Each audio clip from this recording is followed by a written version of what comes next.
Even though there's only 10 people on here, can I put a shameless plug? So I don't think I told you this, but I started an Instagram, and it's called The Shoeless Therapist. And I'm putting up fun little content of like just little bits of information, and I show off my socks every time. So, but I don't think I've done any of my painting socks yet. So I'll have to, like I said, debut those here. So I wanted to talk today. The thing that I started thinking about was when we are doing our healing work, as all of us are doing, hopefully all the time, it really helps for us to have compassion for ourselves and empathy for others. And one of the things I think makes it so much easier, I often will do like, I'll be teaching a group, particularly couples, and I'll ask a question. I'll say, hey, think back when you were little and you didn't get your needs met, you didn't get your way, you didn't get what you wanted. How would you react? And I asked that question in all serious, like try and remember what you used to do. And oftentimes people will tell me different things. I used to scream and yell, or I used to pout and stomp my feet and go off into the other room, or I used to go hide, hoping somebody would come and find me, and I'd wait forever, which was like probably a minute and a half, and no one would come, and I'd be all upset that no one came and found me. I get all sorts of answers. And then I ask people, how, when you don't get your needs met now, how has that changed? And most people will tell me, wow, it really hasn't changed, maybe in some slight modification, but for the most part, like how we learned to react when we were hurt when we were children is very similar to how we've learned to react now as adults, unless we've gained some sort of healing experience, really. So I encourage people, like, when we're hurting, be compassionate on ourselves, because we're really just a bunch of kids like playing dress up. and and when we think about the 6 attachment wounds of loss, neglect, rejection, abandonment, betrayal, and abuse, these are attachment wounds that we've all received throughout our lives in one way or another. And maybe we might not have one in particular, but we've internalized wounds as our child self, and those wounds come out in our adult self with our partner, onto our partners. And it can be helpful if, as a partner, I can recognize in my spouse, wow, your attachment wounds getting hit here. You're playing dress up right now. Your little kid's coming up and throwing a fit. And I don't need to step in as an adult, as a partner, and try to mother my spouse. That's mother or father, right? My spouse. That's not good, right? It's not my role to be a parent to my spouse. And I know a lot of partners, especially betrayed partners, will often feel like I'm the only adult here. And although I don't know that that's entirely true, I know it feels that way. And it's really important for the partner not to feel like they have to go in and caretake. It's okay to be present. It's okay to show up and meet the needs of our partner if they're asking for us to help them. But to go in and try and caretake, to try and parent our partner, not healthy for us at all. And so we can be compassionate, we can see their wounds, we can even like honor their wounds. I see a lot of partners in relationships, when wounds get hit, we try to logically convince them, hey, I know you don't feel lovable right now, but let me tell you why you're lovable. Let me tell you why you're good enough. Let me tell you why you're important. And it often frustrates our partners, because our partners are really just wanting to like express their hurt.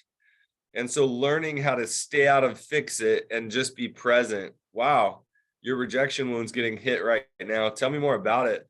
How exactly did I hit your rejection wound in this situation? So I can ask a lot of questions and get to know, or try to slow down and get into the wounds of my partner. But if I can see them as a child, and instead of seeing them as an adult who's making terrible decisions, it can often allow me to slow down, be more compassionate, as long as I don't go in and try and rescue or fix. So, I don't know, Scott, what are your thoughts as I bring this up? You're on mute. Yeah, I'm on mute. I have a couple of questions. Do you want me to jump in with those now, or? Heck yeah, man. Okay. And everybody type your questions into the Q&A, and we'll get to those. But you mentioned needs and wants. How did you respond to not getting your needs met or a need met? What's the difference between a need and a want? Because as a child and sometimes as an adult, what I want feels like what I need. But it's not always. No, it's a really good question. And I mean, I'll be honest. I think sometimes, they're indistinguishable. Where I can say, I don't know, man, I go straight to this. Like, it may sound silly, but like, you and I might be hanging out and I might want a hug, right? Like, hey, Scott, I want a hug. I can survive without it, right? But if I go too long in my life without getting hugs from people who I care about, people who I feel safe with, then my needs aren't getting met. And so I think a lot of times our wants build up to create needs or to fulfill needs. We want, we might as a child, we might want a piece of candy, but what we need is some food to get our blood sugar back up to a healthy level, if that makes sense. Could the candy work? Sure. But so I do think it takes us time to figure out how to distinguish between wants and needs. Sometimes it's like that thing will fulfill a want and maybe even a need, but just because that thing will doesn't mean that something else won't fulfill it better. And so I think sometimes we get frustrated because my need isn't getting met. Well, somebody else isn't willing or capable to meet the need in that way. So we have to get it met a different way that we less likely want. So I don't know if this is helpful. Intellectually, sure, but in the heat of the moment, when I'm feeling, I mean, what can I do? Look, when I was my very first report card, it said Scott is a wonderful boy, but he cries when he doesn't get the toy to play with that he wants to play with. And of course, your need in that moment. Your need in the moment of not getting the toy is actually to be able to increase your emotional tolerance. Thank you. which was a definite need, but my first response is still the same, whether it's a need or a want, Longing hits hard, right? Longing hits hard. And if you were to look at it, that boy maybe needed to be able to be seen and have someone feel like he mattered. And if he could get the toy he wanted, he'd feel like he mattered, right? The most likely desiring that toy was a want. The underlying need was more complicated, right? If he got the toy, that means he was important. That means that he mattered. And so I think a lot of times we try to do behaviors that are want fulfilling. And even if we get the toy, we actually don't feel better. What we're crying about after not getting the toy is it feels so much like, but that would have met my need. Well, and as an adult addict, this makes much more sense to me as an adult addict, because, my need is to feel connected and validated, and I reach out for something that But what I Doesn't want is doesn't meet that alcohol need, or but makes me forget about it for a while, and it doesn't make me feel any better because it doesn't meet the need. correct. So I want alcohol or I want drugs or I want sex, and that would make me feel better, or it would just mask my underlying need, which is connection that is, I don't know how, or it's too scary to get. Yeah. Okay. I have another question. So you mentioned the 6 attachment wounds: loss, neglect, rejection, Abandonment. abandonment, betrayal, and abuse. Uh-huh. And then you mentioned being able to identify the attachment wound in your partner. Well, keep That in sounds a mind, way more complicated than just going, oh, that one. well, I mean, actually, well, keep in mind that when I say identify it in your partner, somebody can say to me, oh, your rejection wound's getting hit. And if I sat with it and I was like, you know what? No, it's more neglect for me. All the attachment wounds are actually tied to needs. And that's what I wanted to ask you. Can you elaborate on the attachment wounds and, exactly where you're going? So go for it. No, and so in fact, let me do this. I'm gonna pull up here. I'm gonna share my screen if that's all right. Uh-huh. This comes from if anybody knows Troy Love, he's fantastic. He actually wrote the book Finding Peace. I highly recommend it. It can get pretty intense on the healing journey, but like it's phenomenal. Let me see if I can share my screen. Should be able to. I just switched you to co-host. There you go. So if you look at the needs here, your wound of loss, the need is the desire to have reassurance that everything's going to be okay, even after I lost whatever it is I lost. Now, it could be death. It could be my family moved from one part of town to another, and I lost all my friends at school growing up. It's that reassurance that things are going to be okay. If I have abandonment, what I need is presence. So what was once there, I need it to come back and be present with me. If I have rejection, what I need is acceptance. Betrayal, man, all my betrayed partners out there are going to love this one. What I need is trust and honesty.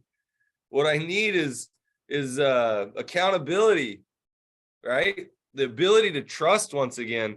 If I have neglect, now in Troy's book, he only has the word attention here.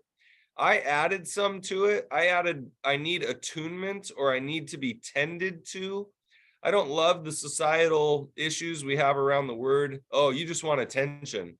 And that's like saying to somebody, oh, you just want water. I mean, well, yeah, of course, I need water. I need attention. I need tended to. I need attunement. And then around abuse, I can't remember if I added any of these, but comfort, safety, stability, right? Those are the underlying needs that are coming up for us. I'm going to stop the share. Okay. So you asked a good question, and I can't remember what it was, but I jumped into needs. So how do you identify this in someone else? Well, that man, that is such a hard one, because or even in ourselves, for that matter. Right.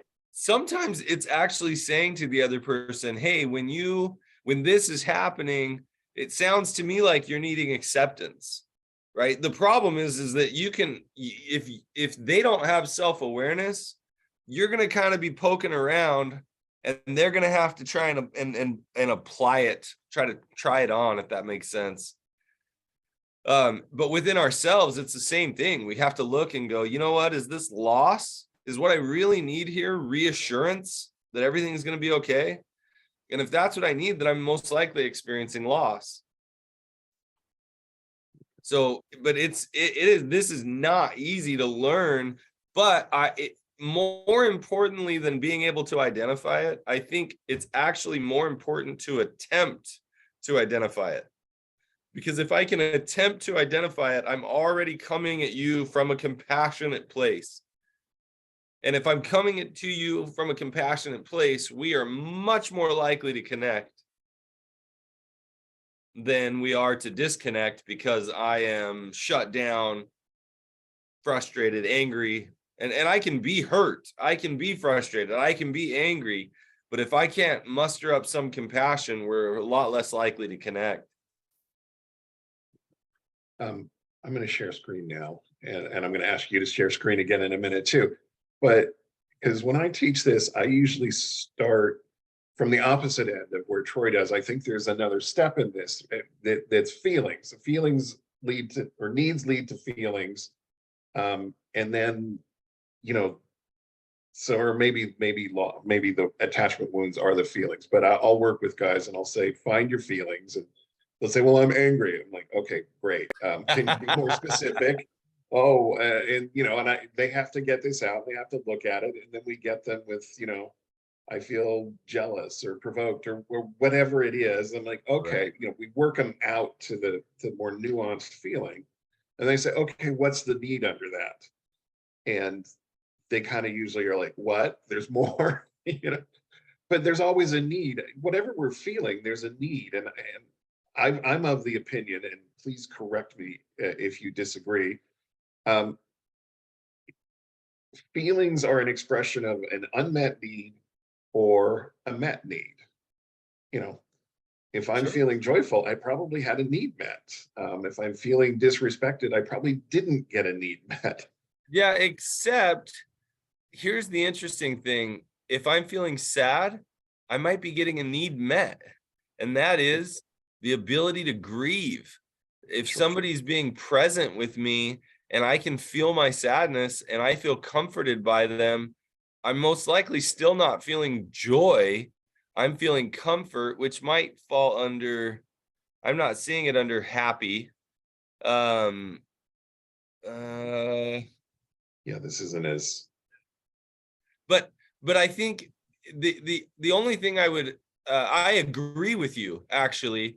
The only thing I would try to encourage people to do is that if I'm feeling, another one on there was disgusted, that might actually be a healthy response to a need. And then like, my need is to stay away from this thing that I find disgusting. My need in being angry might be that I heard somebody tell a story about maybe a lack of consent in their sexual activity in their childhood, and anger comes up. Well, that's a really healthy emotion to have, right. because I'm angry for them. I'm angry for that hurt child in them, and that's super healthy. So, but yes, I think feelings indicate either an unmet need or a met need. Yeah, and I think you're right. Just because I'm having what we would call a negative emotion doesn't necessarily mean I didn't get my need met there. Right. Can you share your screen again? Go back to the, Yep. You paused. Are you still there? I don't know if we can hear. I think I'm Oh, there back. you are, Scott. You're back. Yeah, I told you my internet was bad today. Yeah. Okay. So Okay, I'm so can you relate feelings into this chart? I mean, is it the wound and then the feeling and then the need, or is it the wound and the need and then the feeling? Where would you put that? Or does it um belong on the chart at all? no, I well, so that's where I think that's where, as human beings, we are intensely complicated, right? Like, if I feel loss, most likely sadness is going to come out of that, and when I receive reassurance, I might still feel grief, but I feel comforted, right? And I look at each one of these. Presence, I'm usually going to feel at peace or connected when I'm in when I have presence from somebody. if I feel acceptance, well, if it comes after rejection, so I think the wounds are going to bring up what people perceive as the negative emotions. And if I don't have a loss of need, then I'm most likely not going to have the wound hit me. And Right. so where I put the emotion, I think it just depends. Are we working from the wound to the need and then the emotion that comes as a result? Are we working from the loss or lack of the need and the wound that comes up and then the emotion that comes as a result on the other side? I don't know if that makes any sense what I'm saying there. It does. For me, the end game is always, what do I need? Yeah. But for Troy, I think the end game is, what is the wound that's creating the need? But Um, maybe I'm wrong. I don't know. I'd have to talk to Troy. Yeah, I'll ask Troy too. I'll ask him tonight, but that is so interesting that you say that, because Troy has a model that I gotta find it. I gotta Matt find and I my are phone. both friends with Troy Love, who's a wonderful therapist and has his Oh, own he's a webinar on sex and Troy is a relationship. brilliant man. Um, let's see here. So he has this model, and I'm gonna butcher it, but he basically works out from at the core. Oh, hang on. Dang it. I love it when I'm like, ooh, I want to go here. And then I have to go find it. So he has this thing where he starts out at the wound at the center, and then it moves out to a core belief. I would need to, let me share this with my screen and I'll show it to you guys. There's another therapist who's not on here, and her name is Brittany Johnson. I don't think anybody on here is gonna know who she is, but she's phenomenal too. She works in Mesa at the Well. Is the Well Mesa is the website, and I am trying to forward this to myself, but I'm struggling to figure out how to do all that because I'm talking. Yeah. I'll play the Jeopardy theme song for a second, like you do. Seriously. Thank you for bearing with us, everyone. And I do see we have some questions. We will get to them, but Yeah. I think this is a Well, really interesting topic. and this is, let's see, I'm going to send this to my email. Just heard it come through, so we're good there. So I'll show you, because Troy, and I don't have access to it right now. Brittany took this model that he did. This is so funny. Where are my tabs? You know that moment where you feel under pressure and then suddenly you can't do anything right? Oh yeah, yeah. Yeah, I'm having a little bit of that. Yeah, it's okay. Oh, I know. It'll be fine. Some of you are going to be listening to this at 1.5 speed on YouTube. Let's see here. Download, open, unknown. Ooh, notepad. What do I? All right, here's hoping this pulls it up correctly.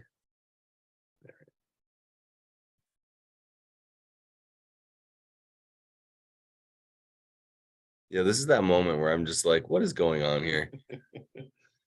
But you have cool socks on, and that's what really matters today. But I have cool socks on. Nope, not what I wanted. Where is it?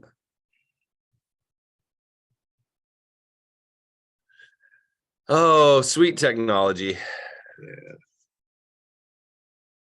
So I'm trying to figure out, I'm going to share this screen, and I don't think it will. Oh, something's finally popping up. Let's see if it's going to go. All right, I'm going to share the screen, and I'm just looking and to make sure, because it's coming from my email, and I just don't Have anything private there.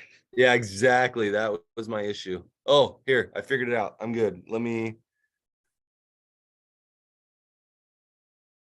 go back to Zoom. Okay. Share screen. All right. So everybody check this out. Can you see that? Yep. So Troy, his starts, can you see my cursor right now? Uh-huh. He starts with wound, and then he goes out to core belief, because our wounds create our core beliefs. Our core beliefs are where we believe things like, I'm not worthy of getting my needs met. I'm not worthy of getting comfort from other people, right? That might be a faulty core belief. Right. Then the core beliefs, then there's emotions that come from the core beliefs. Then you have your shame shadows, and he calls those, like, he has different names for them, like the impotent one and the politician and the royal. And then that leads to numbing behaviors. Numbing behaviors are obviously, like, excessive drinking of alcohol, unhealthy sexual behaviors, whatever. And then those lead to mutated emotions. Okay, this is how Troy. This is how Troy does it.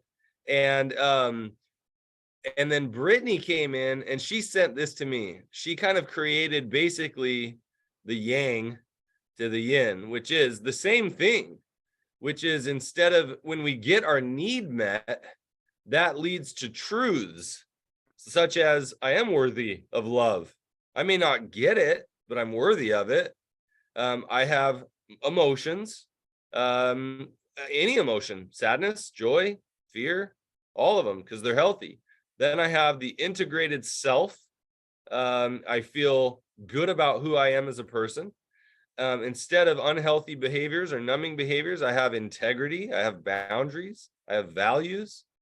And then my capacity increases, right? And so I think this, Scott, is kind of what you were talking about. And the truth is, Troy teaches this. I don't know if he's seen this. I got to show this to him. Yeah, send it. Will you email it to me too? Because I haven't seen that diagram, and it's.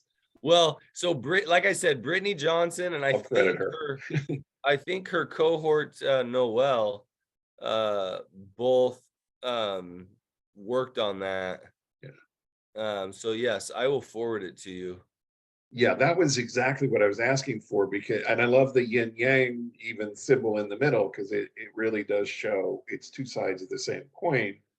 But one way will take us into our addiction and betrayal and all that stuff, and the other way will take us to, sobriety and integrity and um, core beliefs that are realistic instead of just pure shame based and all of that. Absolutely. Okay, so I just sent that to you, Scott, because Awesome. that's one of those things that I'm like, I got to do that.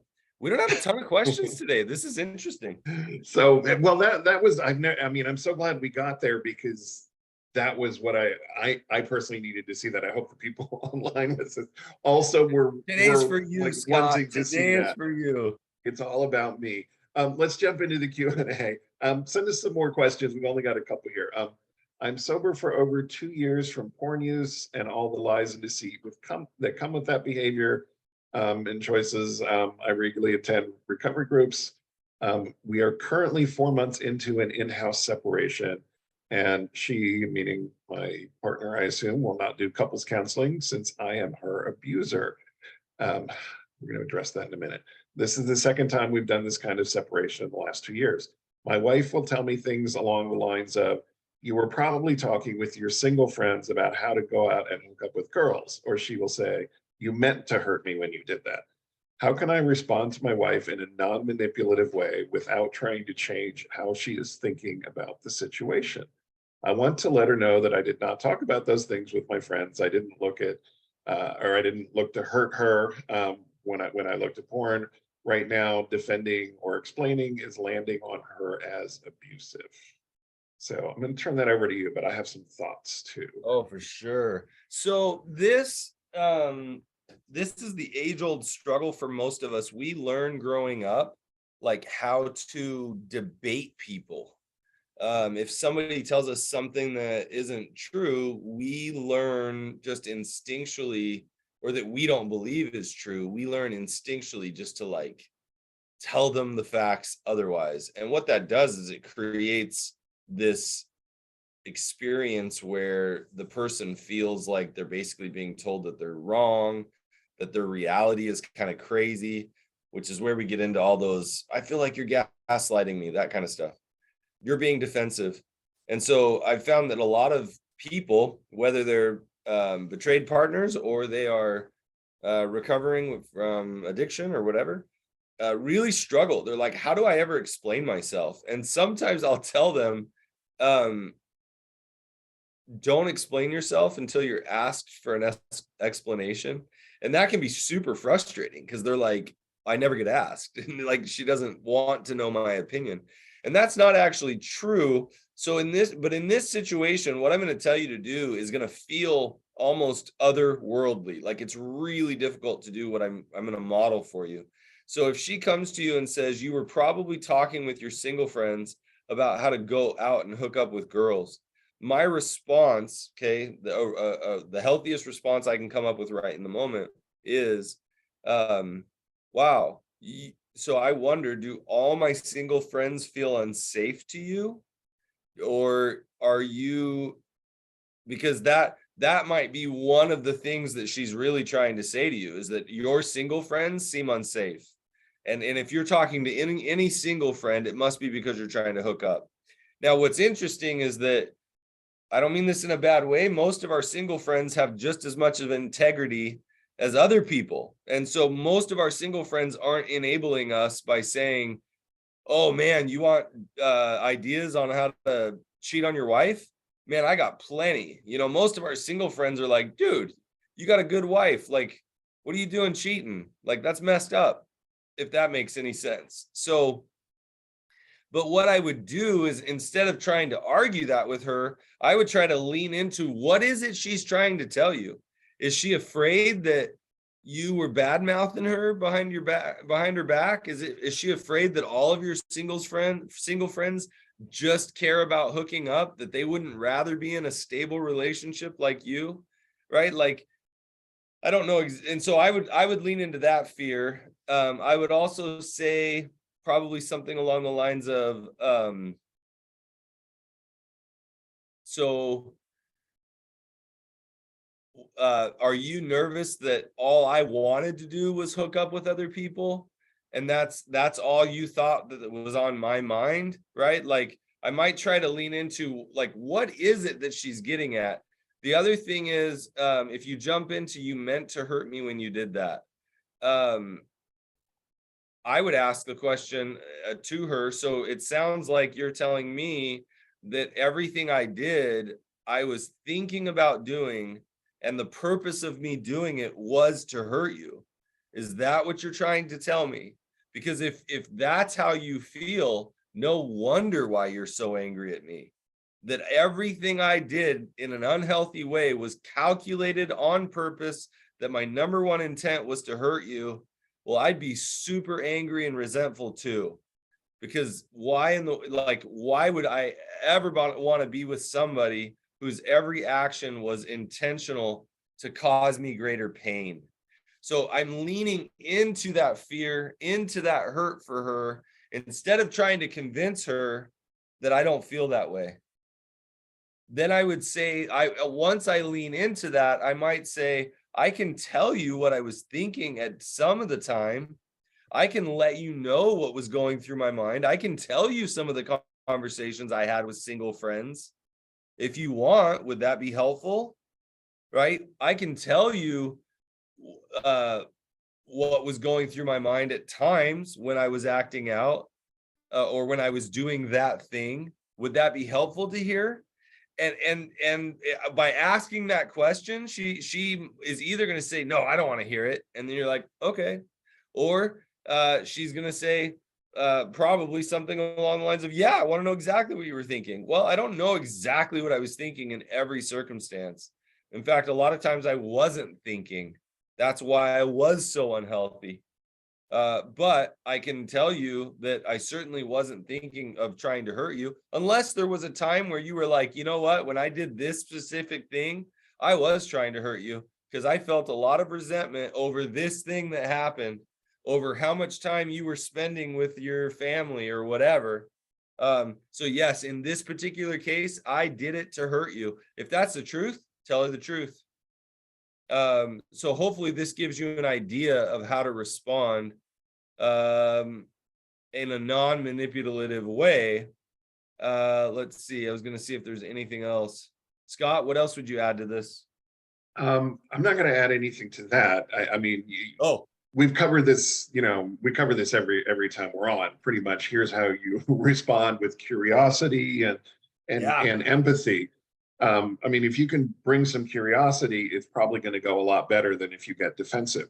My question is, I'm fixated on this one sentence here. She will not do couples counseling since I am her abuser. Now, there's a therapist out there, and I'm not going to name names and point fingers, but I'm not a fan. And he equates sex addiction with abuse, and he uses this abuser language. And I don't know if that's where it came from here, but this is kind of the result we see. And how do you feel about that term? Could you can a couple reframe this in a way that they can still do couples counseling? I mean, I get the heebie-jeebies when I see this. Well, and here's what's tough, right? If we were to go back to the needs list, the wounds list and the corresponding needs, if you look under abuse, what is needed is comfort, safety, stability. And so if somebody says, I did not have comfort, I did not have safety, and I did not have stability, and therefore in the relationship, the biggest wound I got was an abuse wound. Now, I think this is where it's really important. I think we can say, I feel abused by this person. I think we need to be very careful not to put the label, you are an abuser, right? Do I think that label is important at times? I do. That person shows a history of abusing people, right? Absolutely. There's a time and a place for that word. Right. The struggle I have is if we're going to reconcile in a relationship, we can call out and label behavior. We can say that behavior felt abusive to me and I'm struggling to heal from it. Great. Let's talk about that.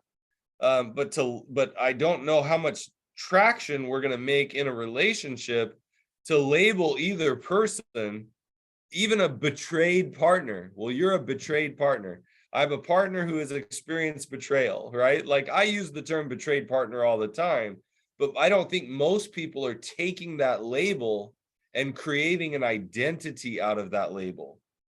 I struggle because even in the 12 steps, it's you start out, I'm an alcoholic, I'm a sex addict, I'm a drug addict, right? We start out, what we're trying to do is own our past mistakes by saying, I'm susceptible to this issue.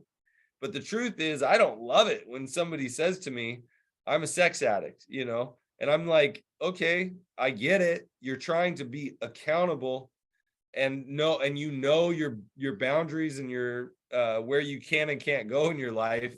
And so I think it's great that you're owning it, but I still don't, I wouldn't introduce my buddy, hey, this is my sex addict friend, or this is my friend, he's a sex addict. I don't think I would. Maybe I would, but like, you can do that with me. I don't care. It's funny because I was actually hanging out with Troy last night and I was joking with him about something. And all of a sudden I was like, did I just label him as such? And I thought, does he label him like that? And then anyway, so as I'm sitting here telling you, I'm like, I wouldn't do this. And I'm like, actually, I might. But I think the danger comes in when we don't give people room to move out of their label. So if you are my abuser, but I don't give you room to become out of that space to now become someone who helps me heal, I wouldn't call you my healer, but I'd call you somebody who helps me heal in my healing process. I'd call you my partner, my one who gives me comfort. And so I struggle with that terminology, but I don't blame her for feeling that way. But we're not going to be able to get to a place where we can do couples counseling until she's healed adequately enough that she can see him, in this case, him, as somebody who can provide comfort. And if she continues to say, you're my abuser, I'm going to just continue to lean in and say, I certainly have abused you with my behaviors in the past. What can I do to help you heal from my behaviors in the past? I want to show up for you. I want to help you heal. And I think that's beautiful. Yeah. Yeah, I thank you for answering that. I really, the word abuse and the words abuse and abuser have a connotation that can be taken different places. And I think we need to be careful with that. This is one of the reasons why we prefer the term prodependence to codependence. Codependence has a connotation like it's the betrayed partner's fault. Ugh, okay, now betrayal is the betrayer's fault. But Well, but what's interesting is that I've heard people lately say that they don't even love. I'll give you an example. Okay. I used to meet with a couple and I would ask, is there any history? Has there been an affair? Right? Has there been any betrayal? And I had a supervisor recently who suggested to me that I might consider phrasing it differently. Has there been anything that has violated any relational agreements? And I sat and I thought about it, because it's real easy for me to say to somebody, you've been betrayed. But interestingly enough, if you look at the list of wounds, I've had people tell me that their biggest wound from sexual activity outside of the marriage was not betrayal. It was loss. I've had people tell me it was a feeling of rejection. And so we throw this label even on partners as you've been betrayed, but they themselves might just use the label because it makes the most sense. But if you really get into their wounding, no, their biggest wound is loss. Maybe a loss of, there's lots of different things, but it's interesting because, again, we're going to chase names and labels for the rest of our lives. But anyway, that's a little bit of a tangent, but I hope it's helpful. No, thank you. Because I really struggle with this sometimes. So the language, all of the language in both directions. Okay. My sex addict partner hits on every attachment wound. How do I move past my anger? I'm so hurt and angry. I'm mean to him, then he's mean to me, and the cycle continues. And I think this is a follow-up here. My husband is not good at responding with empathy. He turns it around to be about his shame. Well, I'm going to take a thing here that's not a follow-up. I'm going to take this one question at a time. Okay. How do I move past my anger? Well, first of all, two things. Is it anger or is it resentment? Because if you're holding on to resentment, it's not going to go away. Now, here's the hard part. If it's anger and it's healthy anger, is he doing what you need him to do in order to rebuild trust? Not is he doing what you need him to do in his recovery, because he's got to figure out his own recovery here. But what I'm saying is, if you're sitting with hopelessness and despair and resentment, your anger isn't going to go away. It's just going to stay forever. But if he's slowly working on rebuilding trust and learning how to have compassion and empathy, right, then what do you guys need to do? It sounds like you need to slow down the anger cycles and try to regulate and have conversation. When you're not angry, have conversation about, hey, I feel bad when I'm mean to you, and it hurts me when you're mean to me, right? You try to slow down the conversation, especially not in moments of conflict, and have conversation around it. But if your hurt and anger is really resentment, then to be honest, it's not gonna go away, and you probably need to be working on your resentment. And then also it sounds like he probably needs to be working on healthy living and healing himself so that he can help to rebuild trust, so that you feel safer even to be angry. safer to be angry in a healthy way. Yeah, If we go on to the next question. Yeah, sure. Yeah, my husband is not good at responding with empathy. Yeah. He turns it around and makes it about his shame. How can we fix this?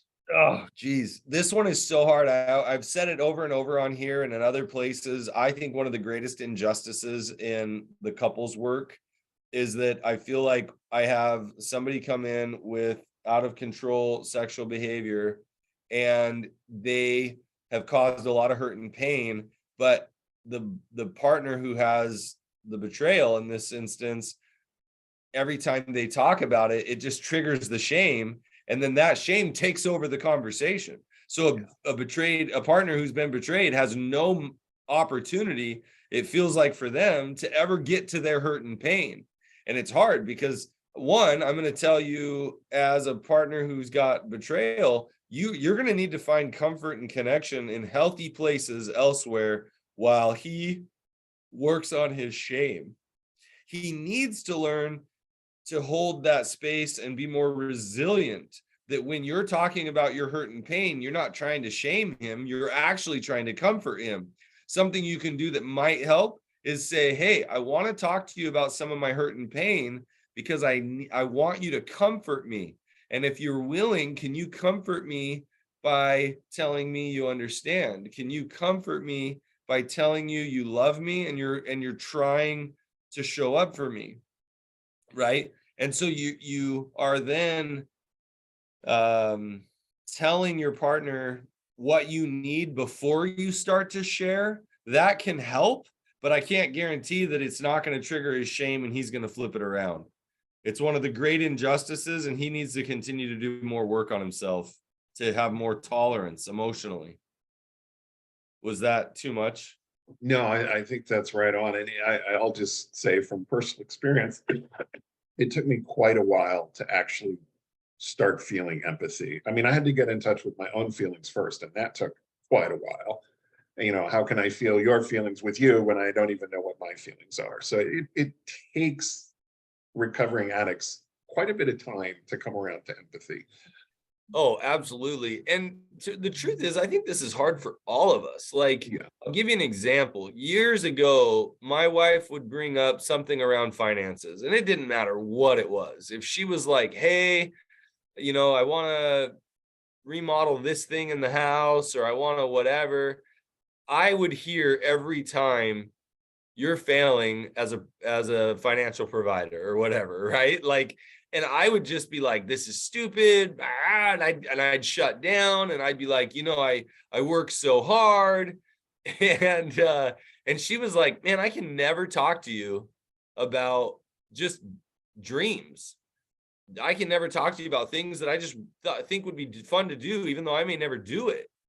And I was like, it took me forever to stay out of my shame and my feelings of inadequacy, that I could have a basic conversation about the idea of spending money, not even spending money, but the idea of it.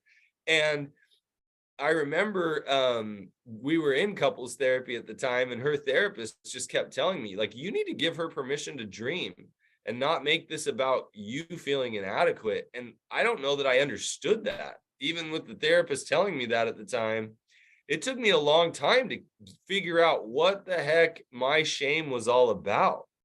And now that wasn't even some betrayal that I caused, right? And so when you add in there that my poor behavior has caused a ridiculous amount of pain in your life, all that shame that comes up, oh my gosh, it takes so much practice to learn how to be empathetic and not get into my shame if I'm the one that caused the damage.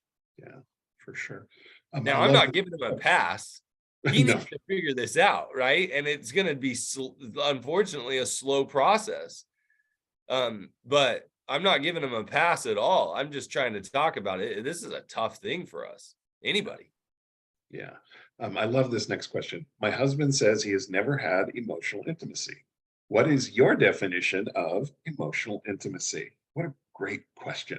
Oh, it's such a good question. I peeked at that one earlier. I was like, oh, that's going to be a fun one. Here's one. I'll tell you a little pet peeve, and it's a really small one.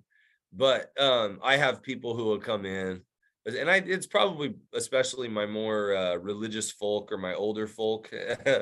But they'll be like, yeah, we need to talk about intimacy. And I kind of laugh because I know that they're thinking, or they're talking about sex, right? And I'm like, oh, okay, like emotional intimacy, like, and I, I'm probably a little bit of a punk sometimes about it, but what kind of intimacy? Like intimacy, like when we're eating in close quarters. Um, but so when people talk about emotional intimacy, I mean, really, if you look at intimacy, it's right, it's closeness, it's this vulnerable space that we occupy together. I think intimacy is really best described. It's almost like if you're intimate with somebody, you give them the proximity to hurt you, but in that same regard, you give them the proximity to pleasure you, and I don't necessarily mean that sexually. Like you give them the opportunity to bring you joy, you give them the opportunity to bring you pain, and trust is what makes all the difference there. And so emotional intimacy is the ability to bring somebody close enough to you that they can comfort you intimately, and that they can hurt you intimately. And so it's funny because you're like, oh, my husband says he's never had emotional intimacy, and if he is somebody who struggles with addiction, that doesn't actually surprise me. That's part of the beauty of having an addiction, is that I don't ever need to let somebody get close enough. I've got the addiction to provide a shield or a disconnection, or an escape. And so it really wouldn't surprise me.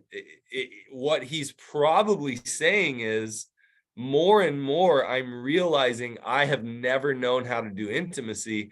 And he's saying that probably because he's getting healthier and healthier and realizing this is what emotional intimacy is.